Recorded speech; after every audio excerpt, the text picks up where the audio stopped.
Kent coaching centre में आपका स्वागत है।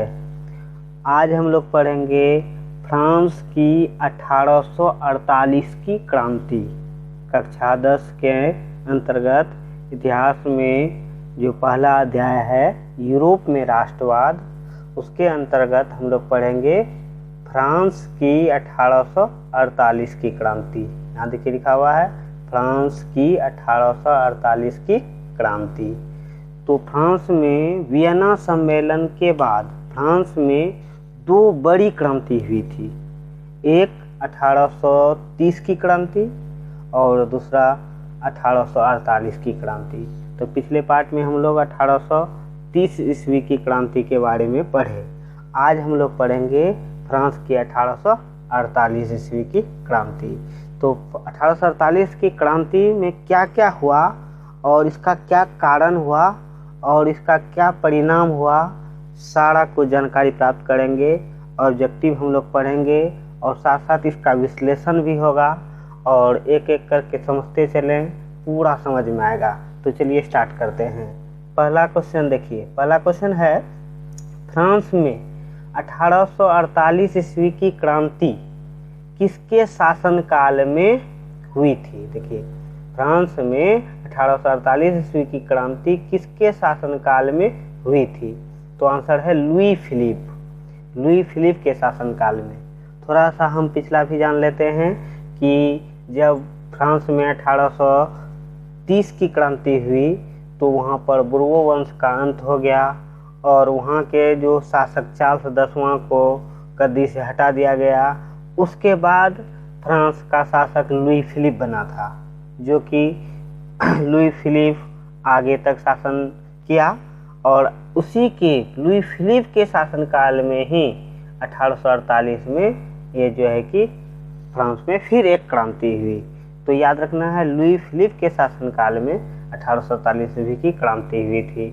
और जो पहले वाला पार्ट नहीं देख पाए हैं उसको देख लीजिए। 1830 की क्रांति, वियना सम्मेलन भी देख लीजिए। एक एक करके हम करते आ रहे हैं और जो नहीं पढ़े हैं उसको भी पढ़ते चलिए। तो देखते हैं अगला क्वेश्चन। अगला क्वेश्चन है लुई फिलिप कैसा शासक था। लुई फिलिप कैसा शासक था। तो आंसर है उदारवादी और बहुत अधिक महत्वाकांक्षी। उदारवादी भी था और बहुत अधिक क्या था, महत्वाकांक्षी था। तो उसके बारे में भी समझेंगे। तो देखते हैं आगे अगला क्वेश्चन। अगला क्वेश्चन देखिए ये है लुई फिलिप अपने विरोधियों को खुश करने के लिए किस नीति का अवलंबन किया था। कि लुई फिलिप जो उसका विरोधी था फ्रांस में, उसको खुश करने के लिए वह क्या किया था। तो देखिए आंसर में है स्वर्णिम मध्यम वर्गीय नीति का अवलंबन। क्या किया, स्वर्णिम मध्यम वर्गीय नीति का अवलंबन किया था। यानी मध्यम वर्ग को ज़्यादा ये क्या दिया था कि अपना एक महत्व दिया था और यह इस नीति का अवलंबन किया था विरोधियों को खुश करने के लिए। किसने, लुई फिलिप ने, याद रखना है। तो अगला क्वेश्चन देख लेते हैं। अगला क्वेश्चन देखिए लुई फिलिप ने किसे अपना प्रधानमंत्री नियुक्त किया। तो इसने लुई फिलिप ने अपना प्रधानमंत्री बनाया गीजो को। कब, 1840 ईस्वी में।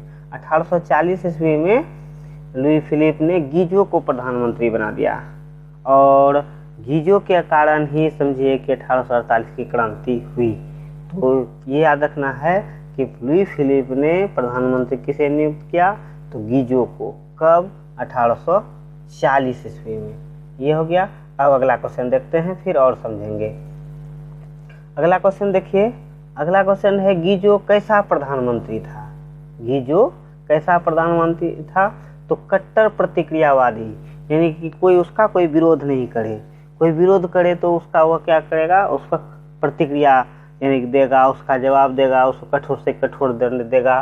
तो गीजो एक कट्टर प्रतिक्रियावादी शासक था, यानी कि प्रधानमंत्री था, याद रखना है। तो इस तरह से अगला क्वेश्चन हम देखते हैं। अगला क्वेश्चन देख लीजिए। अगला क्वेश्चन है लुई फिलिप किस वर्ग को अपने साथ रखना पसंद किया।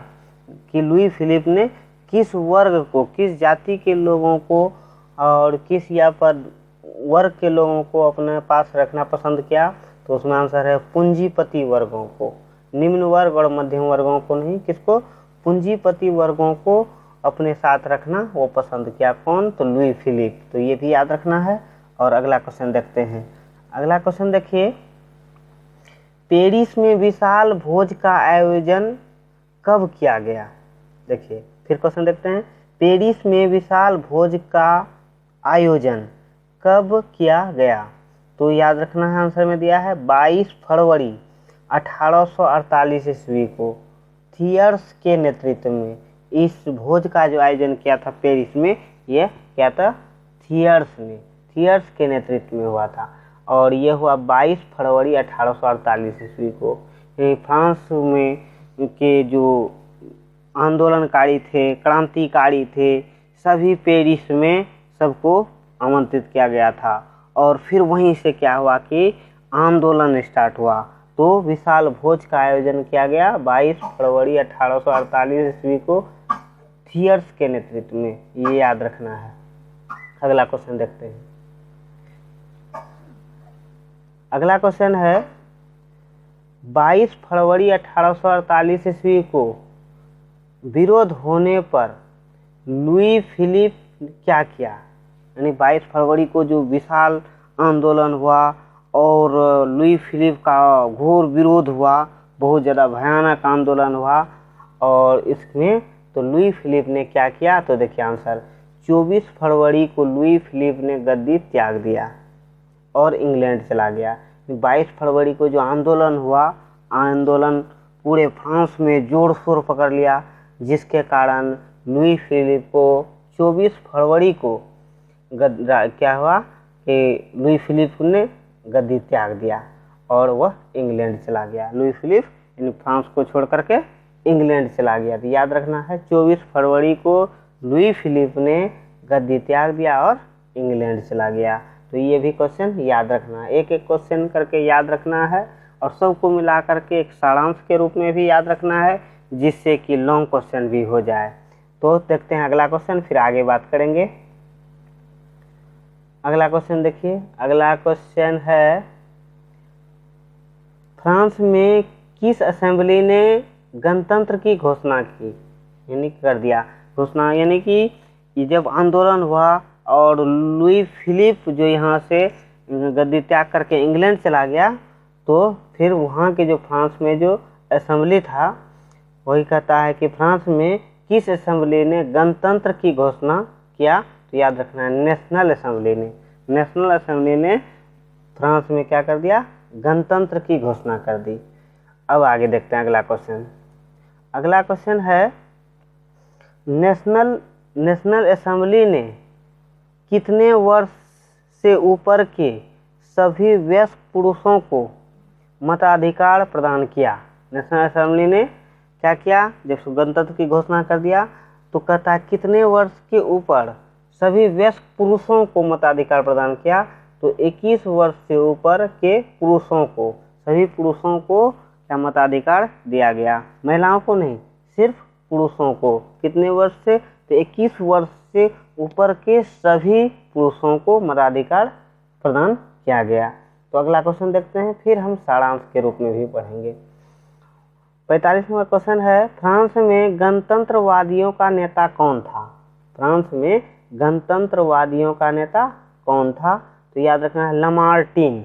गणतंत्रवादी जो कि जनता का शासन फ्रांस में चाहता था, तो वो था लमार्टीन।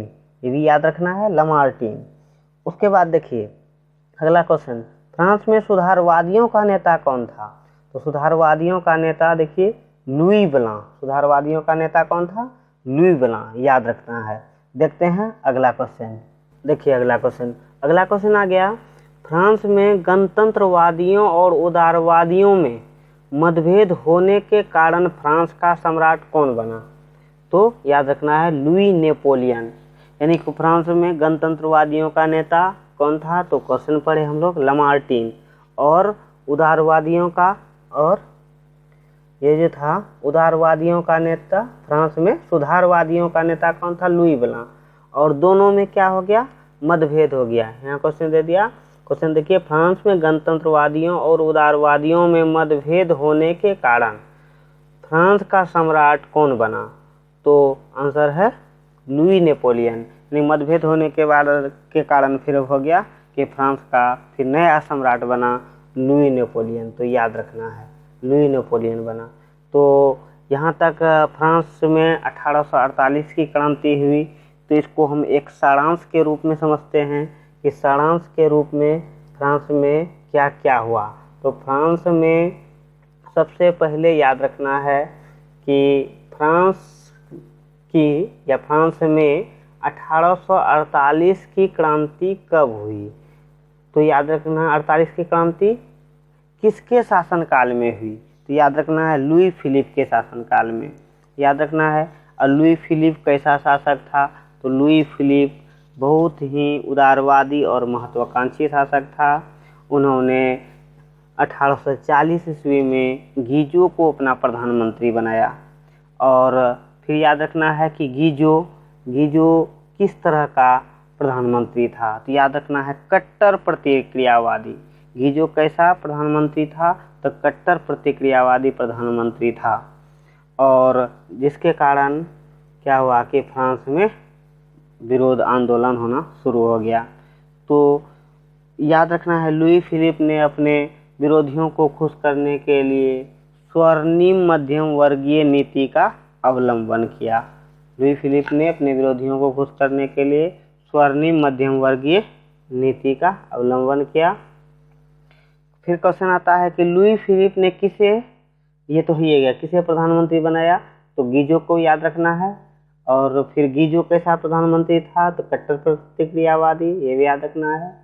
और लुई फिलिप किस वर्ग के लोगों को अपने साथ रखना पसंद किया? तो याद रखना है पूंजीपति वर्गों को। और इस तरह से फ्रांस में अराजकता फैलते गया और विरोध शुरू हुआ। तो फिर याद रखना है कि पेरिस में, फ्रांस की राजधानी पेरिस है, पेरिस में एक विशाल भोज का आयोजन हुआ। तो कब हुआ? तो 22 फरवरी 1848 ईस्वी को। देखिए यहाँ पर क्वेश्चन पहले ही पढ़े, 22 फरवरी 1848 ईस्वी को थियर्स के नेतृत्व में। और जोर शोर से आंदोलन हुआ, जिसके कारण 24 फरवरी 1848 ईस्वी को लुई फिलिप को क्या हुआ कि राजगद्दी त्यागना पड़ा और वो फ्रांस से कहाँ चला गया? इंग्लैंड चला गया। याद रखना है कि 24 फरवरी को लुई फिलिप ने राजगद्दी त्याग दिया और इंग्लैंड चला गया। तो याद रखना है। तो और उसके बाद क्या हुआ? गणतंत्रवादियों का नेता कौन था? तो गणतंत्रवादियों का नेता लामार्टिन था। सुधारवादियों का नेता लुई ब्लां था। और हम लोग पढ़े कि फ्रांस में किस असेंबली ने गणतंत्र की घोषणा की? तो नेशनल असेंबली में, ये याद रखना है। नेशनल असेंबली ने कितने वर्ष के लोगों को वयस्क मताधिकार प्रदान किया? 21 वर्ष से ऊपर के पुरुषों को, यानी सभी पुरुषों को दिया। फिर है कि गणतंत्रवादियों और सुधारवादियों में मतभेद होने के कारण फ्रांस का सम्राट फिर कौन बना? तो लुई नेपोलियन बना। इस तरह से फ्रांस की 1848 की क्रांति पूर्ण होती है। इसको अगर एक साथ सबको मिला लिया जाए तो एक सारांश हो जाता है, जो कि लॉन्ग क्वेश्चन भी हो जाता है और सारा ऑब्जेक्टिव भी हो जाता है। इस तरह से आप फ्रांस की 1848 की क्रांति को याद रख सकते हैं।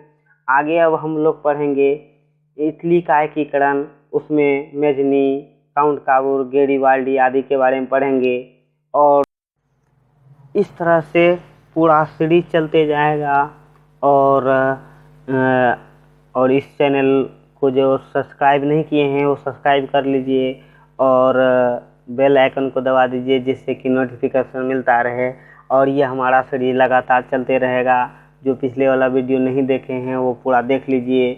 और इस तरह से जो है पूरा 8 पेपर में 100% जो है कि नंबर मार्क्स उठाना है, जिसमें कि लॉन्ग क्वेश्चन और ऑब्जेक्टिव सारा हो जाएगा।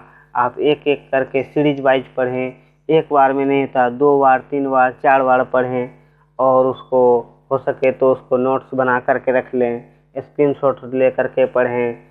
और इस तरह से कई बार वीडियो को देखने से आप एक सीरीज की तरह हो जाएगा, पूरा याद हो जाएगा और ऐसे ही सीरीज चलता जाएगा। तो आज के लिए इतना ही। अब मिलते हैं अगले वीडियो में। अगला वीडियो हम लोग पढ़ेंगे अब इटली का एकीकरण, जिसमें मेजनी के बारे में पढ़ेंगे, काउंट काउर के बारे में पढ़ेंगे, गैरीबाल्डी के बारे में पढ़ेंगे, फिर जर्मनी का एकीकरण होगा, ऐसे करके चलते रहेगा। तो आज के लिए इतना ही। अब इसके लिए धन्यवाद।